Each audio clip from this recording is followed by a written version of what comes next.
If enough bored young men are in one place alone for too long, they start to radicalize politically. And I think these platforms help that along. I don't have the most Twitter followers. I don't have the most views on YouTube or anything like that. That's not what I've always sought after. What I want is influence. 62 executions. Failure is not acceptable. The country was craving for blood. I carry 32 Magnum.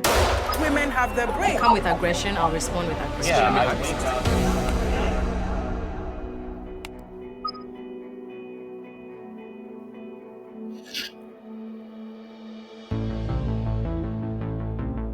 Information sprids med en hastighet vi aldrig tidigare sett.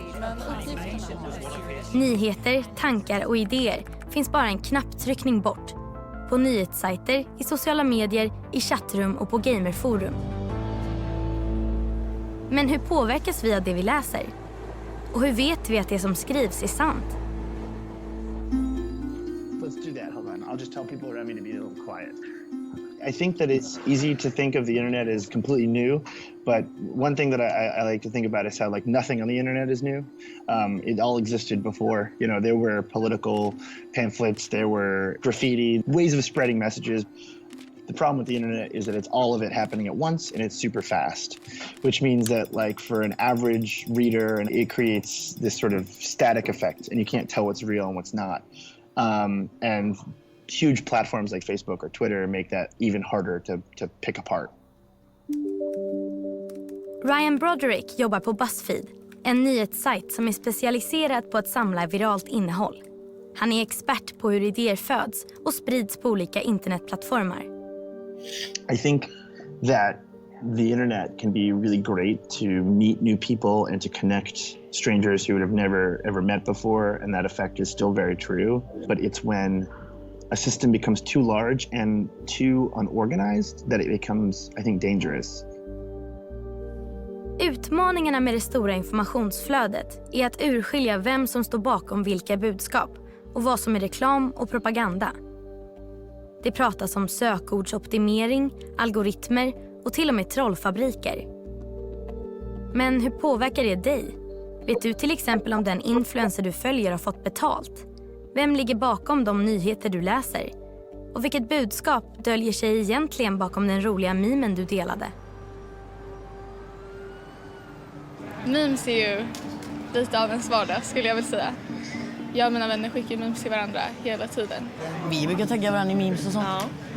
Men det är ju typ ett sätt som man kommunicerar på nu.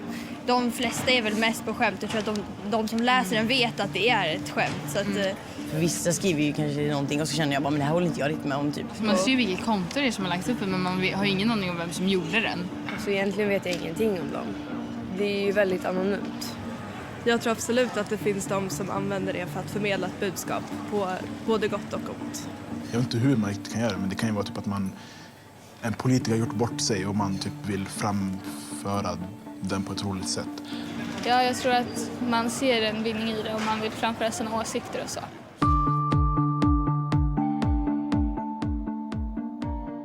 En av de rörelser som skördat stora framgångar de senaste åren, tack vare nätet, är den högerextremistiska alternativhögern. Dess anhängare använder sig bland annat av memes för att sprida sina budskap. De dyker upp i sociala medier, i gamerforum och chattrum. De delas när de är roliga, men ibland döljer de också ett budskap. The process starts like pretty innocuously.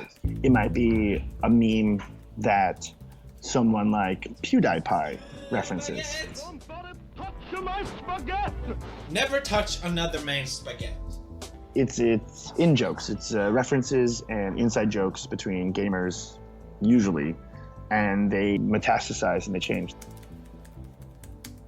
One of the terms that they use is called red pilling, and it's named after the pill Neo from the Matrix takes that allows him to see the truth of reality. And it's part of this entire kind of process of using memes to wear people down and to make them entertained, and then you don't even realize that you're kind of accepting conservative talking points. Pepe the Frog is a great example, where it's like it was just like a chill frog in the beginning. Like people liked the frog. I think the joke was that he liked to pee with his pants down at his ankles because it was a cool way to go to the bathroom. That was like the whole joke. And then like people on the far right were like, realized that people liked the frog and they changed it into a Nazi frog. So same idea.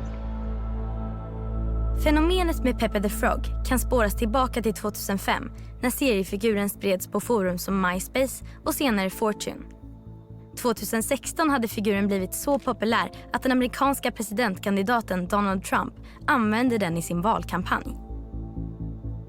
Högerextremister insåg också hur populär grodan var, så de tog chansen och använde den för att sprida skämt som passade deras politiska agenda. It's Pepe's become kind of a symbol. Key tenants making up the emerging racist ideology known as the alt-right. Now, alt-right is short for alternative. The memes and the trolls and all that, it's a huge part of what we're doing. This isn't a fuddy-duddy conservative movement. This is a movement for young, a lot of them even teenagers, kids. Richard Spencer är förgrundsgestalt för den högerextremistiska alternativhögern som bland annat anser att olika folkgrupper bör hållas åtskilda och som strävar mot etnostater. Of course, Twitter and Reddit and YouTube and Facebook and everything, all of those things are extremely important for the alt-right. It's where we made our waves. This is a bottom-up movement to a large degree. We didn't come from the New York Times or the mainstream media, CNN. We came from these digital free platforms.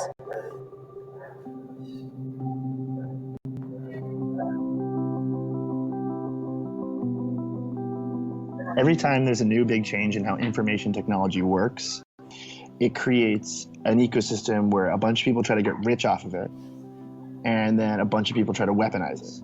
So I assume the new wave will be people who try to infiltrate groups and then try to monetize those and then try to radicalize those. There's just so much money to be made and so much political power to be gained from it that I don't see that stopping anytime soon. Idag sprids alltså budskap och reklam på nätet så fort att vi kanske inte ens märker hur vi påverkas. Att vi inte bara delar en meme utan också ett budskap. Hur vet du vilka krafter som påverkar dig på nätet?